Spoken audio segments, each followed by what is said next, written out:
আসসালামু আলাইকুম। এখন দেখবেন সংবাদ শিরোনাম।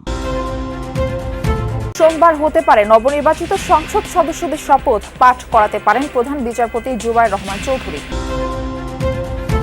বিএনপির গুলশান কার্যালয়ে ফুল নিয়ে উৎসুক নেতাকর্মীর ভিড়। কোনো নির্দিষ্ট দেশ নয়, পররাষ্ট্রনীতিতে বাংলাদেশের স্বার্থ দেখা হবে বললেন আমির খসরু। নির্বাচনে একাধিক আসনে ফল পরিবর্তনের অভিযোগ জামাত এনসিপির, তদন্তের দাবি। পাবনায় ভোট পুনর্গণনা চেয়ে বিএনপির বিক্ষোভ। দীর্ঘদিনের গণতান্ত্রিক যাত্রার পুরস্কার পেয়েছে বিএনপি, মত রাজনৈতিক বিশ্লেষকদের। বিগত আমলে কোণঠাসা জামায়াতও কুড়িয়েছে ভোটারদের সহানুভূতি। চট্টগ্রাম, কক্সবাজার ও ৩ পার্বত্য জেলায় প্রত্যাশিত ফল পেয়েছে বিএনপি। ২৩ আসনের ২১টিতে ধানের শীষের জয়, প্রতিরোধী গড়ে তুলতে পারেনি প্রতিপক্ষ। রাজশাহী বিভাগে বিএনপির ভোটের হার বাড়লেও কমেছে আসন, আগের তুলনায় ভালো করেছে জামায়াত। রংপুর বিভাগেও ১১ দলীয় ঐক্যের জয় জয়কার। এতক্ষণ শুনছিলেন সংবাদ শিরোনাম, এখন দেখবেন বিস্তারিত। আগামী ১৬ ফেব্রুয়ারি ত্রয়োদশ জাতীয় সংসদ নির্বাচনে নবনির্বাচিত সংসদ সদস্যদের শপথ পাঠ করাতে পারেন প্রধান বিচারপতি জুবায়ের রহমান চৌধুরী। রাষ্ট্রপতির মনোনীত প্রতিনিধি হিসেবে তিনি এই শপথ পাঠ করাবেন। প্রধান উপদেষ্টার কার্যালয়ে এক বৈঠকে এই সিদ্ধান্ত নেওয়া হয় বলে জানা গেছে। এবারে সংসদ নির্বাচনে বড় দল হিসেবে বিশাল জয় পেয়েছে বিএনপি। নির্বাচন কমিশনের ঘোষিত ফল অনুযায়ী ২৯৭ আসনের ২০৯টি পেয়েছে বিএনপি, জামায়াত পেয়েছে ৬৭ আসন আর এনসিপি পেয়েছে ৬ আসন। ৭ জন স্বতন্ত্র প্রার্থীও যাচ্ছেন এবারের সংসদে।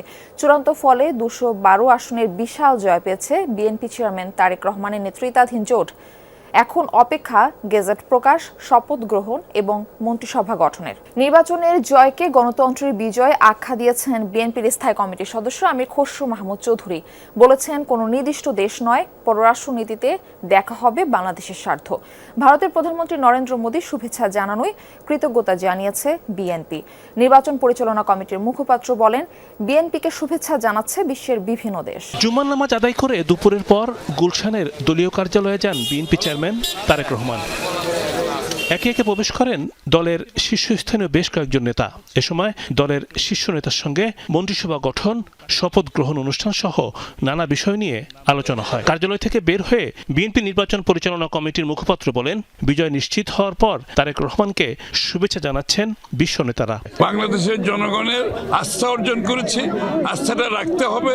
এটা অনেক বিশাল কাজ। কোনো দেশ কেন্দ্রিক আমাদের কোনো পররাষ্ট্রনীতি নাই। আমাদের পররাষ্ট্রনীতি সব দেশের সাথে, বাংলাদেশের মানুষের সাথে, বাংলাদেশের সাথে। সকাল থেকে গুলশানের কার্যালয়ে ভিড় উৎসুক মানুষের। বিভিন্ন এলাকা থেকে ফুল নিয়েও আসেন অনেক দলীয় কর্মী সমর্থক। নির্বাচনে একাধিক আসনে ফলাফল পরিবর্তন করে বিএনপির প্রার্থীদের বিজয়ী ঘোষণার অভিযোগ তুলেছে জামায়াত, এনসিপি সহ ১১ দলীয় ঐক্য।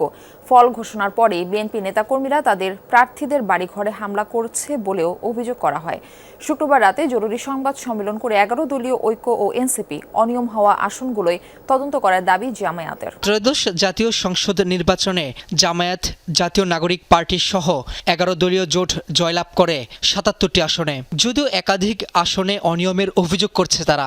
শুক্রবার রাতে জামায়াত ইসলামীর কেন্দ্রীয় কার্যালয়ে বৈঠক করে ১১ দলীয় জোট। পরে গণমাধ্যমে কথা বলেন জোটের শীর্ষ নেতারা। এনসিপি আহ্বায়ক নাহিদ ইসলাম বলেন, ১০% ভোট কারচুপি হয়েছে।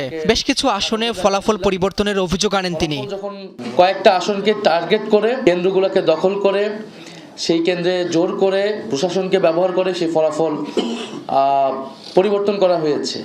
খেলাফতে মজলিসের মহাসচিব মামুনুল হক বলেন, ভোট গণনায় জনরায়ের প্রতিফলন হয়নি।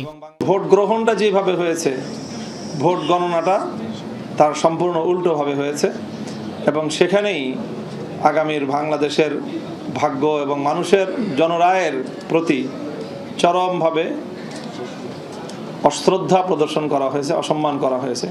পরে জামায়াত ইসলামীর আমির ডাক্তার শফিকুর রহমান অনিয়মের অভিযোগ তুলে কিছু আসনে তদন্তের দাবি জানান। ১১ দলীয় জোটের প্রার্থীদের বাড়ি ঘরে হামলার অভিযোগ তুলে তা বন্ধের আহ্বান জানান জামায়াত আমির। তা না হলে রাজপথে নামার হুঁশিয়ারি দেন তিনি।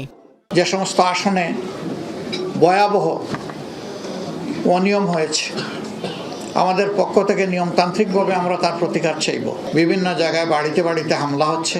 সুনির্দিষ্ট সময়ের ভিতরে যদি আমরা প্রতিকার পাই তাহলে এক কথা, কিন্তু যদি না পাই তাহলে এখানেও আমরা বাধ্য হব আমাদের পথ ধরতে। পাবনা ৩ ও পাবনা ৪ আসনে ভোট পুনর্গণনার দাবিতে বিক্ষোভ করেছে বিএনপি নেতাকর্মীরা। শুক্রবার বিকেলে জেলা প্রশাসক ও জেলা রিটার্নিং কর্মকর্তার কার্যালয়ের সামনে অবস্থান নেন তারা।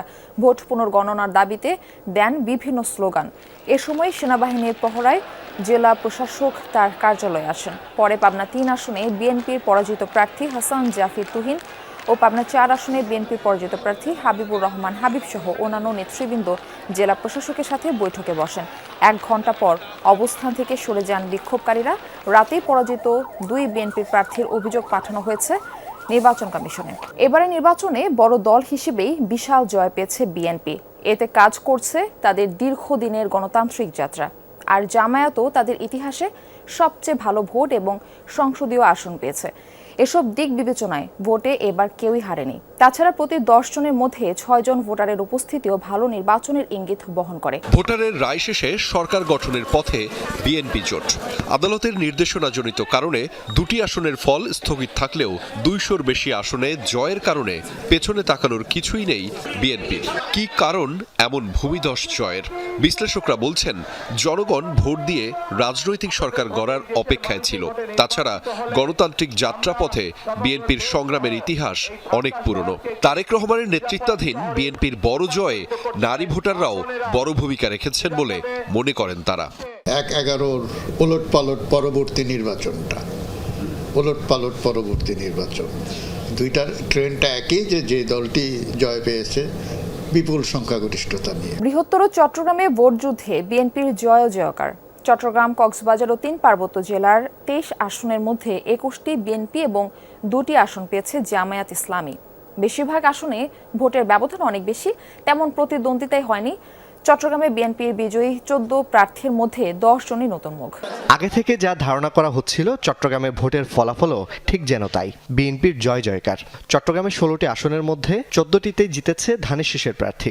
এর মধ্যে ৪ জন আগেও একাধিকবার সংসদ সদস্য নির্বাচিত হয়েছেন। বাকি ১০ জনই নতুন মুখ। জনগণের প্রত্যাশা অনেক বেশি, এই দায়িত্ব কিভাবে পালন করব সেটাই হচ্ছে মূল কথা। এটা বিজয়ের কোনো ব্যাপার নেই, এটা আস্থার ব্যাপার। এই আস্থাটা আমরা কিভাবে রাখতে পারি সেই গুরু দায়িত্ব আমাদের উপর আছে, সেই বোঝাটা আমাদেরকে বহন করতে হবে। রাজশাহী বিভাগে প্রথমবারের জাতীয় নির্বাচনে আসন জয় ২ অঙ্কের ঘর পেরিয়েছে জামায়াত ইসলামী। একই সাথে বেড়েছে ভোট প্রাপ্তির হার। বিপরীতে ১৯৯১ সালের পর থেকে গ্রহণযোগ্য নির্বাচনগুলোতে এই বিভাগে অন্তত একটি আসন নিশ্চিত করলেও এবার জাতীয় পার্টির অর্জন শূন্য। ৮ জেলায় ৩৯টি আসনের সিংহভাগ দখলে নেওয়া বিএনপির ভোটের হার বেড়েছে। তবে সবশেষ সরকার গঠনের তুলনায় তারা আসন পেয়েছে কম। ২ দলের নেতারাই বলছেন, অঙ্কের হিসাব কষার চেয়ে দীর্ঘ সময় পর নির্বাচনী ময়দানে ফেরাটাই গুরুত্বপূর্ণ। দীর্ঘ ৩৯ বছর পর ফের সংসদে বসতে চলেছেন জামায়াতে ইসলামীর কেন্দ্রীয় নায়েবে আমির মুজিবুর রহমান। ১৯৮৬ সালে রাজশাহী ১ আসন থেকেই তিনি সংসদ সদস্য নির্বাচিত হয়েছিলেন। বয়স তখন ছিল তার কম, সংসদে থাকতেও পারেননি খুব বেশি সময়।